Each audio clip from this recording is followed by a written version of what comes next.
The Robin and the Sparrow by Elizabeth Cheney. Said the robin to the sparrow, "I should really like to know why these anxious human beings rush about and worry so." Said the sparrow to the robin, "Friend, I think it must be that they have no heavenly Father such as cares for you and me."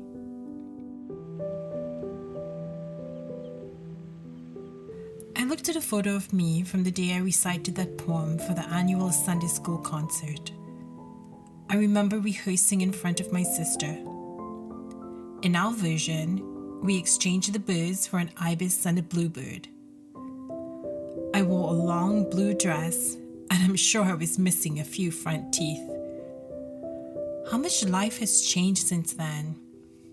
I never dreamed that I would become an anxious adult, rushing about and worrying so.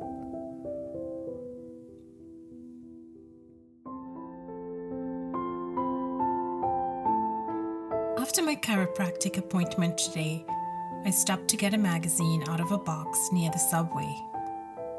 A flutter drew my attention to a young bird hanging about under a tree. I stopped to watch as other birds came to play. A young boy, about 7 or 8, was attracted to the birds too. He walked ahead of a couple who I assumed to be his grandparents to get a better look. Slowing his steps, he pointed at the birds and said something to them with a smile on his face.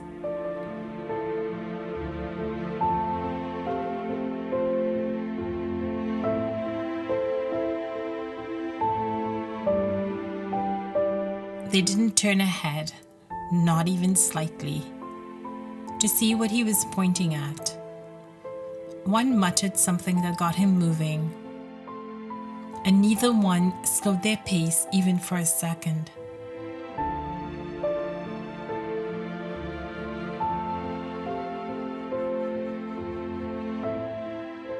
Now I get it. Life is busy.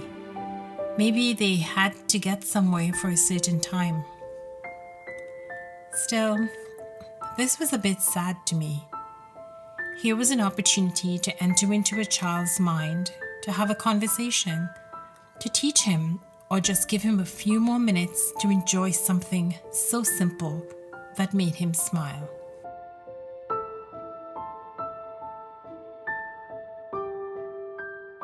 I don't really like the term slow living. I don't think life was meant to be particularly slow. How much would be left undone? I do believe in ebbs and flows and living in such a way that allows for times of work and times of rest. There is a rhythm or pattern to many things in life, and for many years, nature led the dance.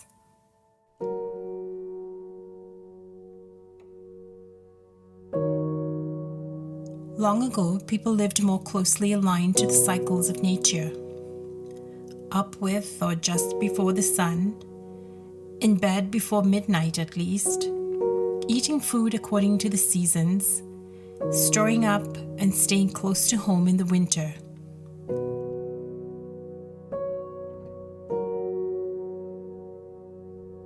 There were rhythms for mundane things too. Historian Robert Wood wrote about the housewives' work week. He said, "In the old days, the housewife's work week was ordered by a strict schedule. Monday wash day, Tuesday ironing, Wednesday mending, Thursday market, Friday baking, Saturday cleaning, Sunday church. Cleaning was done on Saturday because Sunday afternoon was visiting day. The routine was strictly adhered to by almost everyone."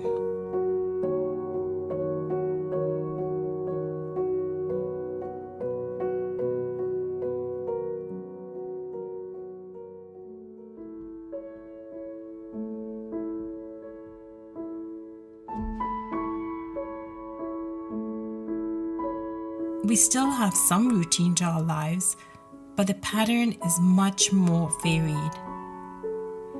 Electricity powers our technology that allows us to shop, to scroll, to work, to do so much more than just go to bed.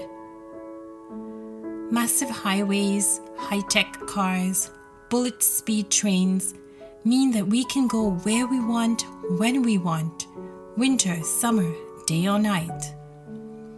There are some limitations, of course, but I'm sure you get my drift. Technology has helped us to defy natural limitations and makes things more convenient and simpler in many ways. Yet, we are still always in a big hurry with little time, anxious, stressed, overwhelmed. We are exhausted, not just from physical work, but from mental distress. Shift work and long days, late night parties are not new. We just have more of it. More new inventions, more entertainment, so much so that we can hardly get used to one thing when another pops up. Whether we are aware or not, we were not built for this much stimulation. This is our reality, and many don't seem to be coping well. We can't turn back the clock. We can't all pack up and live off-grid or on a nice homestead in the countryside. But is there some way we can live in this modern world and still maintain peace of mind? I like to think so. We have more control over our lives than we think. We don't have to stay up late watching YouTube just because we can. We don't have to spend our money on fast food every day just because it's easy. Just because modern conveniences make tasks quicker does not mean that we should keep doing more. We have choices. I know it's not always easy to make the right ones. We might have to work 2 jobs just to make ends meet. We might live in a tiny apartment or an even tinier room. Our situations might never be perfect, but we can make them better.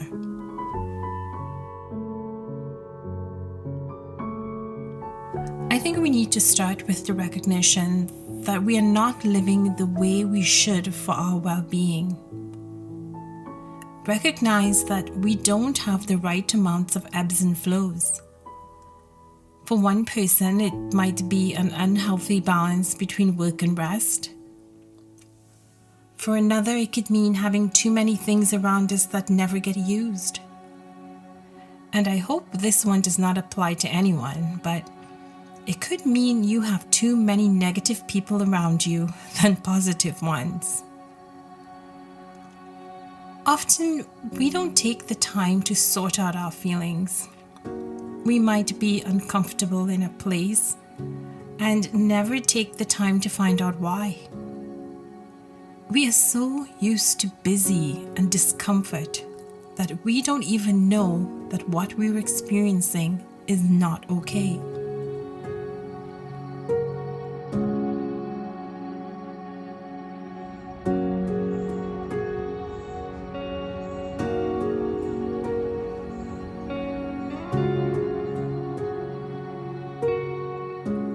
You know when a truck driver pulls the brakes and the truck still goes a distance before it comes to a complete stop? I think that's how our minds and bodies operate. Some of us don't even come to a full stop before we are at full speed again.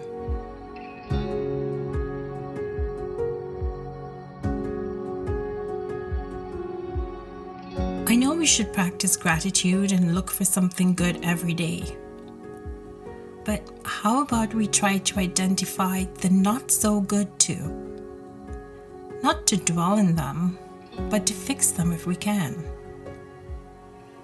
Identify where those nagging thoughts and feelings come from. This might require us just being quiet for a while, blocking out the noise outside and some within, so we can really focus on that one thing, that one moment when anxiety hits. What happened in that moment? What was I thinking then?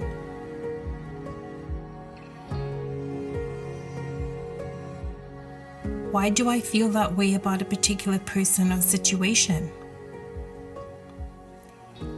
Let's look around our homes. Do we bump into the same piece of furniture over and over again? Does the same shelf keep falling off the wall? Just sit in a room, survey it. How do you feel in it? Is it that you can't move around freely? Or you really don't like that painting you got as a gift?